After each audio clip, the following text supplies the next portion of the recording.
the angels that did not keep their first estate, God has imprisoned in chains of darkness. However, most demons seem to be free to move about, and so they are in the spiritual realm, but they are capable of interacting with the earth. Roaming the earth, seeking who they might devour.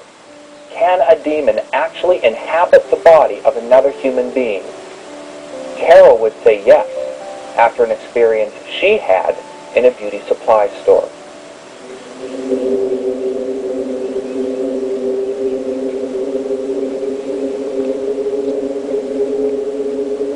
I was shopping at a little beauty supply store in a mall, and the store was run by two very dear women, and I was poking around looking at the store, and while I was there, I noticed that they seemed very alarmed and kind of huddled together in one corner of the store, looking, trying to see what was the object of their discomfort, and I saw a very tall man with dyed hair and kind of outrageously dressed, roaming around the store and causing all kinds of disruptions with his voice and poking at things and talking to himself, and they were very nervous. They were very intense, and frankly, it was a strange event. It was unnerving to have this guy mumbling to himself, and we all kind of felt vulnerable, frankly, in the store.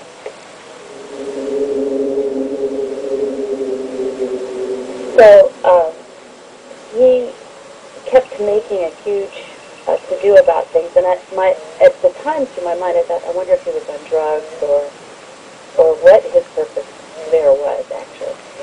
And he turns to the women at the counter, and he said, well, don't worry, I'm leaving now. You don't have to worry about me anymore.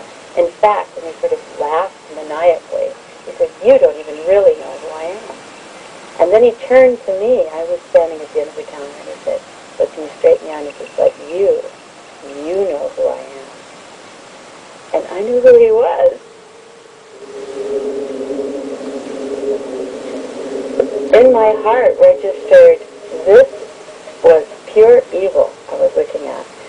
And not only that, but the irises of his eyes were almost translucent white. They were like an albino white. And I hadn't seen his eyes up to this time, but he looked at me with these white eyes and laughed. And when he said, boom, within me, I knew I was really confronting evil. And I was, in my mind, I was thinking, yes, I know who you are.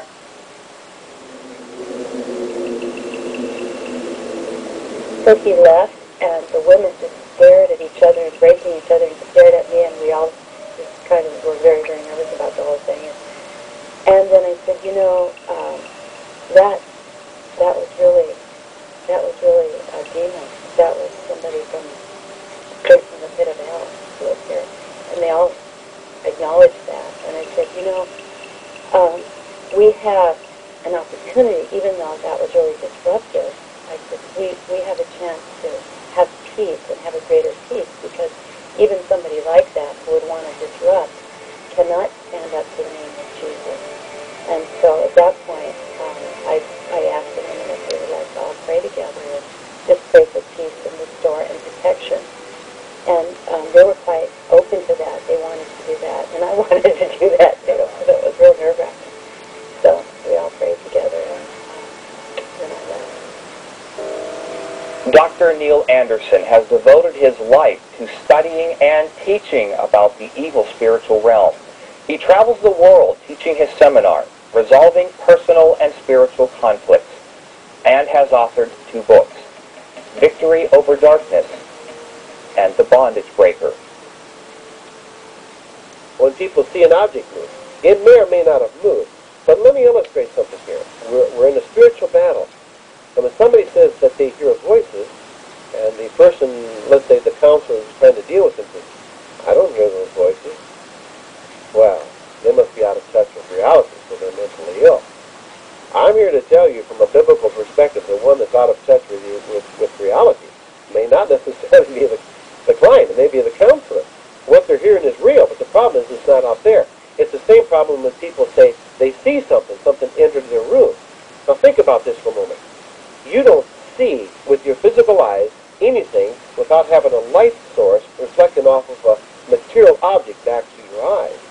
And so if a person, say they saw a spirit or something in the room, if I was in the room, would I have seen it? And the answer is probably not, because there was nothing material there. It was spiritual. Well, then it's not real. Oh, yes, it is. It is. The problem is it's not out there. It's right here between the ears. That's the nature of the spiritual battle that is going on, whether people hear things or see things. Lupe had an experience similar to Carol's. She met a woman who seemed average and normal enough, until one day she saw something she had never seen before.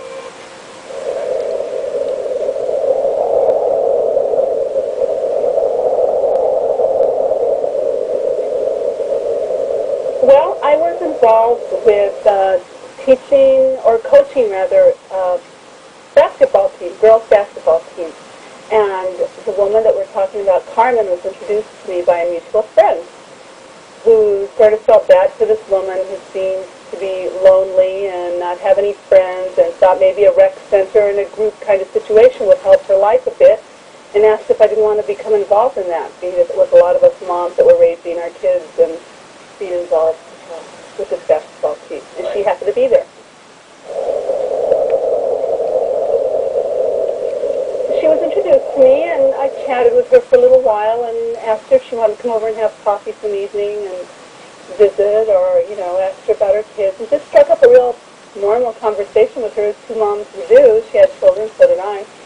And so she did come over one evening. She came over, and I think I even made her dinner, and her kids came up, and we were sitting around the living room after dinner and just chatting, but I started to notice that she was a little strange as we sat there.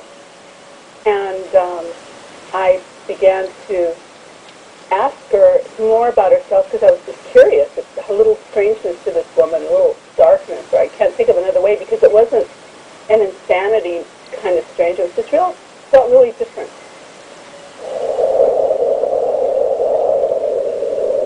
I noticed that she had lit a cigarette and just began to slowly make burns on her arms.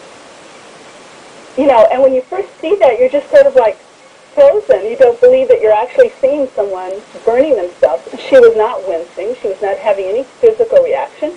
It's almost as if she was doing that while she thought about her answer and watching herself burn her arm. And she looked up at me, and when she looked up at me, her eyes became covered with a slimy cloudiness. I won't even say a cloudiness, but her eyes were not there. There was like a cloudiness there, but it was slimy looking. It was really bizarre. Her face had changed. And she looked at me and said, don't talk to us that way. Don't talk to us like that. We don't like to be spoken to that way. And it was a different voice. It was not her voice at all. And it had a depth, almost as if it was coming from far away. Not like it was actually right there in front of me.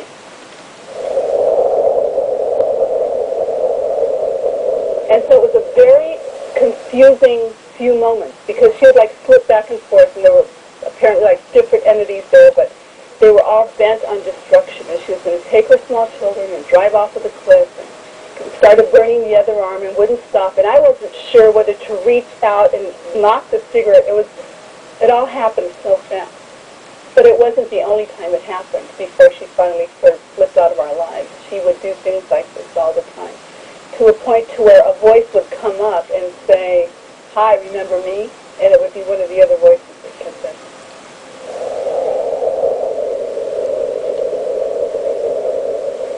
Definitely demonic manifestations. There's so many things out that are beyond our physical world. How could we think that all we have is this physical world?